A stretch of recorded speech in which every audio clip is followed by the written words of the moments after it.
Në vazhdën e këshillave ditore të muajit të Ramazanit, vazhdojmë me një temë e cila prek të gjithë agjëruesit. Agjërimi si një shkollë e devotshmërisë dhe shkollë po ashtu edhe e moralit për muslimanin në jetën e tij. Në radhë të parë, para se të hyjmë në këtë temë, secili prej nesh si agjërues duhet ta kuptojë periudhën në të cilën ka hyrë. Duhet ta kuptojë që na kena hyrë në një muaj të begat, në të cilën zbret mëshira e Allahut Azza wa Jall, begatia e Allahut Subhanahu wa Ta'ala, falja e tij. Po ashtu Allahu Azza wa Jall në këtë muaj liron njerëz nga bërja e zjarrit dhe i fut në xhennetet e tij. Të parët tonë të devotshëm, duke ditë vlerën e këtij muaji dhe veprave të mira që bëhen në këtë muaj, 6 muaj para se na ardhë muaji Ramazanit, e lutin Allahun Subhanahu wa Ta'ala që me emërrit këtë muaj. Dhe 6 muaj mrapa e lutin Allahun Subhanahu wa Ta'ala që më ia pranu veprat e mira që ata bëshin në muajin e Ramazanit. Në vitin e 2 të Hijretit, të emigrimit të profetit sallallahu alaihi wasallam, Allahu Azza wa Jalla zbret ajetin Kur'anor ku thot: "Ya ayyuhalladhina amanu kutiba alaykumus siyamu kama kutiba alal ladhina min qablikum la'allakum tattaqun." O ju që keni besu, ju është bë obligim agjërimi, ashtu siç i është bë obligim atyre që ishin para jush, në mënyrë që, dhe këtu jemi në temën tonë, la'allakum tattaqun, në mënyrë që të baheni të devotshëm, që të jeni të devotshëm. Pra, në mënyrë që muslimani me përmirësu relatën e tij me Allah Subhanahu wa Ta'ala, me e rregullu zemrën e tij dhe po ashtu automatikisht rregullohen edhe gjymtyrët e tij ashtu siç na ka treguar profeti sallallahu alaihi wasallam. Por cila është e fshehta e agjërimit? Cili është sekreti i tij në ndikimin e jetës së muslimanit? Sekreti i këtij adhurim në krahasim me adhurimet e tjera është se agjërimi i Ramazanit ndrron jetën e muslimanit.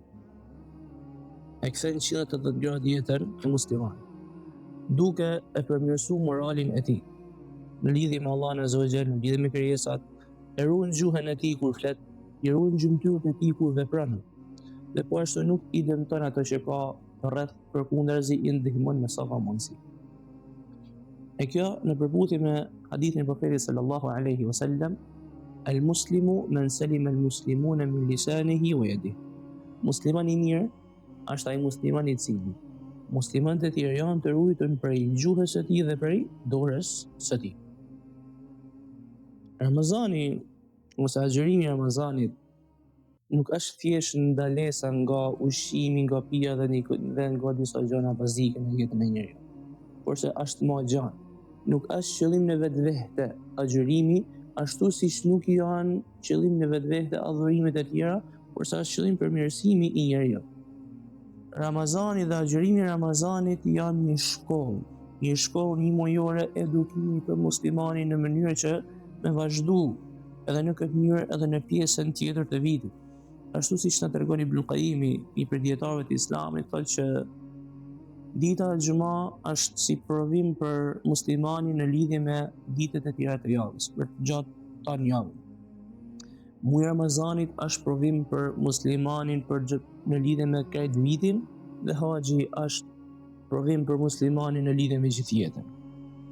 Dhe pikërisht duke i pa këto cilësi, na arrim në konkluzionin dhe përfundimin se agjërimi e çon sinqeritetin e muslimanit në majet më të larta.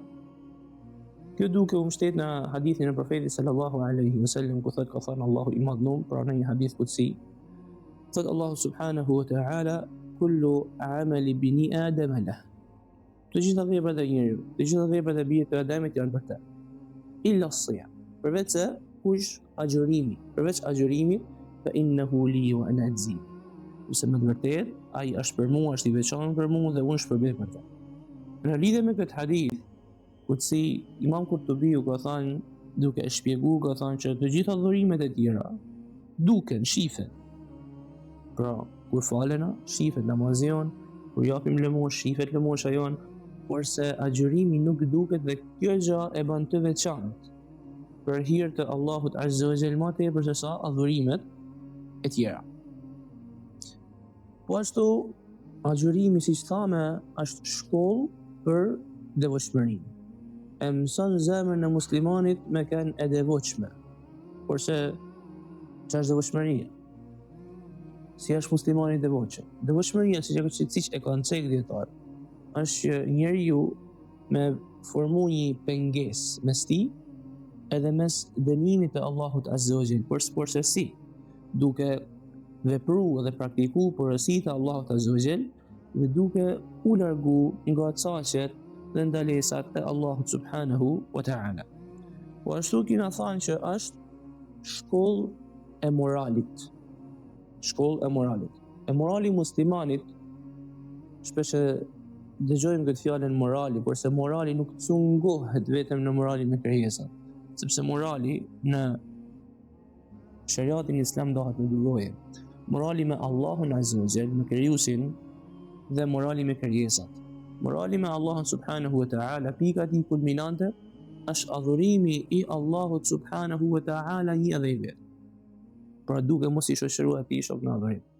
Pra në të gjitha fjalët edhe veprat tona, të cilat veprohen haptazi ose fshehtazi dhe Allahu i pëlqen, ashtu siç është përkufizimi i adhurimit në Islam, siç e kanë thënë disa dietar, të gjitha adhurimet bëhen vetëm për Allahun Subhanahu wa Ta'ala. Dhe vazhdon morali muslimanit në lidhje me Allahun Subhanahu wa Ta'ala, duke vepruar urdhnat e tij, porositë e tij, dhe po ashtu duke u larguar nga saqet dhe haramet e Allahut Subhanahu wa Ta'ala. Dërsa në lidhje me krijesat, muslimani sillet mirë me gjithçka që e ka rrethërotur. Është faktor përmirësimit në shoqërinë ku jeton. Fjalën e ka të mirë, gjestet i ka të bukura dhe është përmirësues kudo që është. Po ashtu, në lidhje me moralin, jo vetëm me moralin, por se me të gjitha çështjet pasuesi ne si musliman pasojmë pejgamberin sallallahu alaihi wasallam dhe është shembull jon parësor. Atë kemi shembull në të gjithë jetën tonë. Dhe në lidhje me moralin e profetit sallallahu alaihi wasallam, Aisha radiallahu anha, bashortja e profetit sallallahu alaihi wasallam, çfarë thonte kana khuluquhu al-Quran. Morali i tij ishte Kur'ani. Pra profeti sallallahu alaihi wasallam ishte një Kur'an i cili ecte mbi tokë. Në këtë jetë të përkohshme ku jetojmë, shumica gjanave ka një manual përdorimi.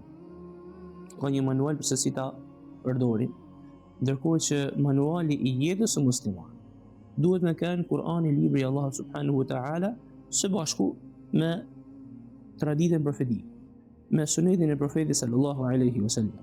Sepse alhamdulillah, falënderimi të kanë Allahut. Allahu Azza wa Jall e ka rregulluar jetën e muslimanit që kur ngrihet nga gjumi dhe deri kur shkon edhe bjen në fije. Komplet jeta e tij është e rregulluar. Prej të çështjet më të rëndomta deri te drejtimit e shtetit. Allahu Azza wa Jall i ka vënë një legjislacion me të cilin ne na rregullon jetën tonë, e ky është Kur'ani së bashku me sunetin e profetit sallallahu alaihi wasallam. Ramazani e edukon, ose Ramazani së bashku me agjërimin na rregullon ne shpirtin tonë, e edukon atë dhe e kthen atë në gjendjen që Allahu Azza wa Jall e pëlqen me kanë. Dhe po ashtu na rrit dëshirën me bë veprat e mira dhe mu largu nga veprat e këqija. Dhe shpirti në origjinë lidhet me diçka që e vepron shpesh. Nëse i vepron veprat e këqija shpesh, atëherë lidhet me këto vepra dhe veprat e mira i ka të rënda më mu vepru. Nëse i lidhet me veprat e mira, i vepron shpesh, edhe nëse në fillim nuk i pëlqen, zemra e tij ka me i dashur të veprat e mira dhe ka mu lidh me Allahun Azza wa Jall. Dhe kjo është forma si agjërimi i muajit Ramazanit dhe po ashtu edhe veprat e mira që bëhen atë, bëhen shkak që mu rregullu dhe mu përmirësu zemra muslimane. Po ashtu agjërimi është shkollë durimit. Na mëson një durim, na mëson një sabrin. Dhe sabri në shariatin islam ndahet me 3 lloje. Lloji i parë është sabri, durimi që duhet me tregu muslimani në veprimin e porosive dhe praktikimin e porosive të Allah subhanahu wa taala dhe urdhave të tij. Lloji i dytë është largimi, sabri që duhet të pas, durimi që duhet të pas muslimani në largimin nga çaqet dhe ato gjëra që i ka ndaluar Allahu azza wa jalla. Dhe treta është sabri që duhet të pas muslimani në sprovat që i vijnë atij në jetën e tij apo fatkeqësitë që i vijnë atij në jetën e tij, duke e falendëruar Allahun, duke bërë durim, duke qenë i kënaqur dhe duke e falendëruar Allahun subhanahu wa taala. Po ashtu, agjërimi i muajit të Ramazanit është shkollë që na mëson ne mëshirë, na bën ne të mëshirshëm, sepse në momentin që na rrim pa ushqim dhe pa pije nga mjesi deri në darkë, na fillojmë edhe ja dim atij nevojtarit që nuk ka ushqim të shtëpia, apo ka shumë pak, apo punon gjithë ditën me i çu krejt pak ushqim familjes së tij. Dhe në këtë kontekst muslimani bëhet më bujar. Bile profeti sallallahu alaihi wasallam, edhe pse ishte bujar gjatë gjithë vitit, gjatë muajit të Ramazanit ishte edhe më bujar. Prandaj muslimani në këtë kontekst bëhet edhe më bujar edhe bëhet faktor për mirësimin në shoqërinë ku jeton. Dhe pika tjetër është që nëse agjërimi jon zhvishet nga këto pika që na përmendëm, dhe ndërkohë që na agjërojmë, marrim njerëzit në përvojë, te i çojmë fjalë nga prej njëri te tjetër, nuk i ruajmë çaqet e Allahut subhanahu wa taala, edhe veprojmë gjana të cilat e zhvlerësojnë shpërblimin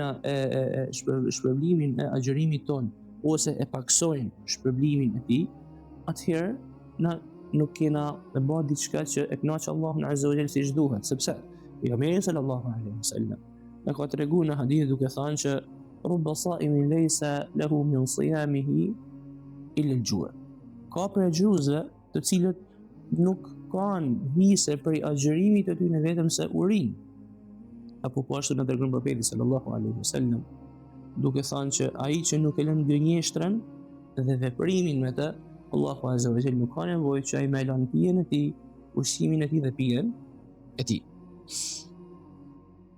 Dhe për të ardhur në fund dhe për të përfunduar, muslimani gjithmonë duhet me e krahasu veten si ka qenë para Ramazanit dhe si është mas Ramazanit.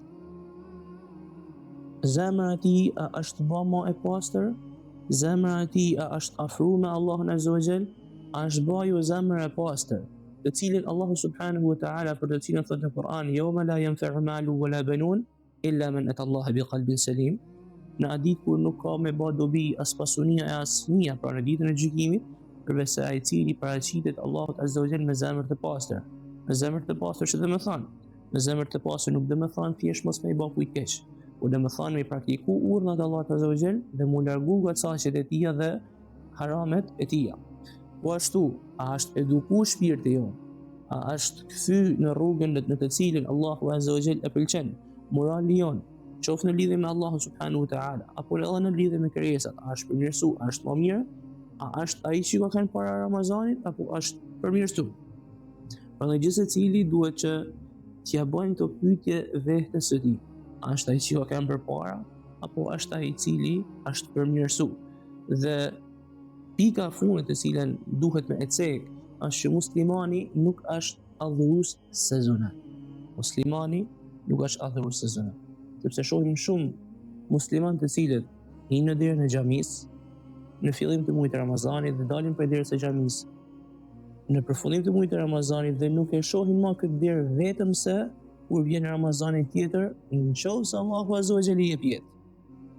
E pikërisht muslimani nuk duhet me kenë i tillë, kurse e gjithë jeta e tij duhet me kenë për Allahun azza wa jalla. E kjo në përputhje me fjalën që Allahu azza wa jalla i ka thënë profetit sallallahu alaihi wasallam, i thotë: "Qul inna salati wa nusuki wa mahyaya wa mamati lillahi rabbil alamin, la sharika lahu wa bidhalika umirtu ana awwalul muslimin." Thuaj me të vërtetë që namazi jem, qurbani jem, jeta jeme, vdekja jeme, të gjitha janë për Allahun azza wa jall, Zotin e botëve. Ai nuk ka ortak, unë la sharika lahu wa bidhalika umirtu wa ana awwalul muslimin, dhe me këtë gjë jam urdhëruar dhe unë jam i pari i muslimanëve. Dhe pikërisht vazhdimi i adhurimeve dhe i praktikimeve të porosive të Allahut azza wa jalla, largimi nga çështjet e tija mas muajit të Ramazanit, është çaja më e mirë, siç e kanë thënë dietar, që veprat e mira në këtë muaj të begat janë të pranuara tek Allahu subhanahu wa taala.